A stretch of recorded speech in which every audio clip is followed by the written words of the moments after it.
मध्य प्रदेश मतलब भारत का दिल। इस धरती पर वाटर, फॉरेस्ट और लैंड सब कुछ बहुत बड़े पैमाने पर है। मध्य प्रदेश राज्य की स्थापना हुई थी 1 नवंबर 1956 को और उसके 4 साल बाद 1 मई 1960 को महाराष्ट्र राज्य बना। लेकिन फिर भी महाराष्ट्र का डोमिनेंस मध्य प्रदेश पर 300 सालों से आज तक बना हुआ है। शिंदे और होलकर जैसे मराठा साम्राज्य के प्रसिद्ध घरानों की रियासत वाले इस राज्य में आज भी मराठों का असर साफ नजर आता है। पर सवाल ये है कि मराठे मध्य प्रदेश के इंदौर, ग्वालियर, मालवा तक पहुंचे कैसे और कौन कौन सी कैंपेन्स के जरिए मराठों ने मध्य प्रदेश को अपने कंट्रोल में लिया। चलिए जानते हैं। शिवाजी महाराज के समय में स्टेट या राज्य यह कॉन्सेप्ट नहीं था, ये हम सबको पता है। मध्य प्रदेश का जो निचला हिस्सा है उसे उस वक्त दक्षिण यानी दक्कन कहा जाता था और जिसका दिल्ली पर नियंत्रण, उसका ही प्रभाव मध्य प्रदेश पर भी होता था। शुरुआत में तो मराठों का मध्य प्रदेश से कोई बड़ा कनेक्शन नहीं था, लेकिन जब छत्रपति संभाजी महाराज ने बुरहानपुर की लूट की, वहीं से मध्य प्रदेश को मराठों से पहला झटका लगा होगा। इसके बाद राजाराम महाराज, संताजी, धनाजी, तारा रानी, शाहू महाराज जैसे वीरों ने मराठा साम्राज्य को मजबूती देने के लिए कई संघर्ष किए और धीरे धीरे मराठों ने आधे भारत पर कंट्रोल जमाना शुरू कर दिया। 1690 में मराठों ने मध्य प्रदेश के धर्मपुरी पर हमला किया। फिर 1694, 96 और 98 तीनों साल लगातार अटैक होते रहे।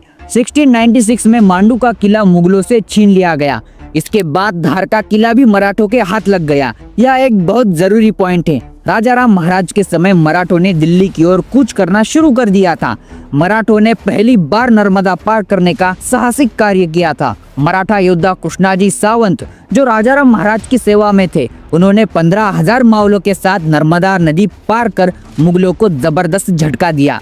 इतिहास में यह पहली बार हुआ था कि मराठों ने नर्मदा नदी पार की थी। शाहू महाराज के समय मराठों की ताकत बहुत बढ़ चुकी थी और फिर 1722 और 23 में मराठों ने मालवा क्षेत्र में चौथ वसूलने की शुरुआत की। इसी अभियान को आगे बढ़ाने के लिए बाजीराव पेशवा खुद 1724 में मालवा में उतर गए और 1728 में चिमाजी अप्पा ने मालवा पर बड़ा हमला किया। उनके साथ थे भीमराव रेटेकर, राणोजी शिंदे, मल्हारराव होलकर और गणपतराव मेंढले। ये सब टीम मिलिट्री कमांडर्स थे। इस मिशन के लिए उदाजी पवार को भी साथ लिया गया, जो मध्य प्रदेश के हर कोने से वाकिफ थे। फौज पुणे से निकली, पहले चांदोड़ पहुंची, नासिक के बड़े पहाड़ पार करते हुए धुले, नंदुरबार को पार कर सातपुड़ा के करवंद पार तक पहुंची।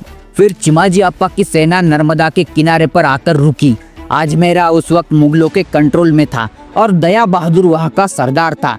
जब मराठों ने नर्मदा का प्रवाह देखा तो उनमें अद्भुत एनर्जी और सेल्फ कॉन्फिडेंस आ गया। चिमाजी अप्पा ने आजमेरा पर जबरदस्त हमला बोला, दया बहादुर को पराजित किया और ये जीत इतनी शानदार थी कि उसकी कोई मिसाल नहीं। इस जीत के बाद चिमाजी अप्पा का नाम पूरे भारत में गूंज उठा। आजमेरा जीतने की खबर फैलते ही दिल्ली डर गई और सातारा में मिठाई बांटी गई। लेकिन क्या मराठे वही रुकने वाले थे? बिल्कुल नहीं। आगे मराठों ने कुछ ही वर्षों में उज्जैन, बुंदेलखंड, मंदसौर, गढ़ामंडला और भोपाल जैसे महत्वपूर्ण क्षेत्र जीत लिए। इस तरह से मध्य प्रदेश पूरी तरह मराठा साम्राज्य के अंतर्गत आ गया। इसके बाद ग्वालियर शिंदे घराने का किला बना और इंदौर होलकरों का किला बना। मराठों ने यहाँ अपने स्वतंत्र संस्थान खड़े किए और आज भी मराठों की लेगेसी मध्य प्रदेश में जीवित है। बहादुर शिंदे, रानी लक्ष्मीबाई, तात्या टोपे, डॉक्टर बाबा साहेब आम्बेडकर और वैज्ञानिक अनिल काकोडकर, इन जैसे कई महान मराठी व्यक्तियों का जन्म भी मध्य प्रदेश में ही हुआ। अगर आपको ये वीडियो पसंद आए तो विजन ऑफ हिस्ट्री को लाइक, शेयर, फॉलो और सब्सक्राइब करना मत भूलिए।